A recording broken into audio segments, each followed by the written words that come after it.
Bonjour, Arnaud Olivier, Société Unitech. Donc on est fabricant de matériel solaire spécialisé dans le nautisme. La différence régulateur de charge PWM-MPPT.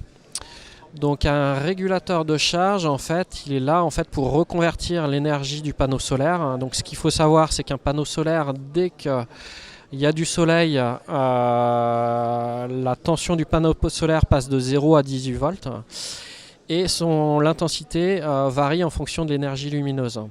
Donc un régulateur standard dit PWM est un simple abaisseur de tension. C'est-à-dire qu'en fait il va abaisser la tension du panneau solaire 18 volts à la tension de charge de batterie. Donc si la batterie a 12 volts, il va la baisser à 12 volts. Donc prenons le cas d'un panneau solaire qui fait 180 watts, donc 18 volts 10 ampères. Il va abaisser la tension à 12 volts 10 ampères. Donc en entrée on a 180 watts et en sortie, en restitué, on a 12 volts x 10 ampères, donc on a 120 watts. Donc on perd en soi, de par la conversion du régulateur, 60 watts de par sa technologie.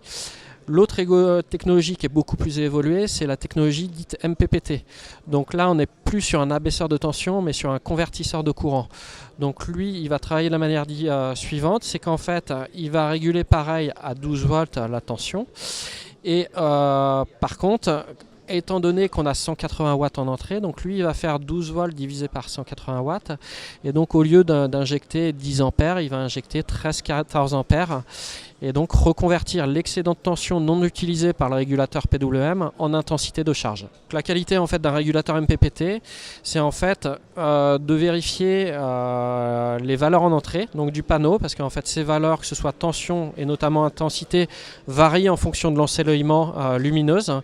Et donc de vérifier ces valeurs et de recaler son couple de conversion entrée-sortie pour optimiser, avoir le meilleur rendement. Et là, c'est là où la différence de qualité d'un régulateur MPPT.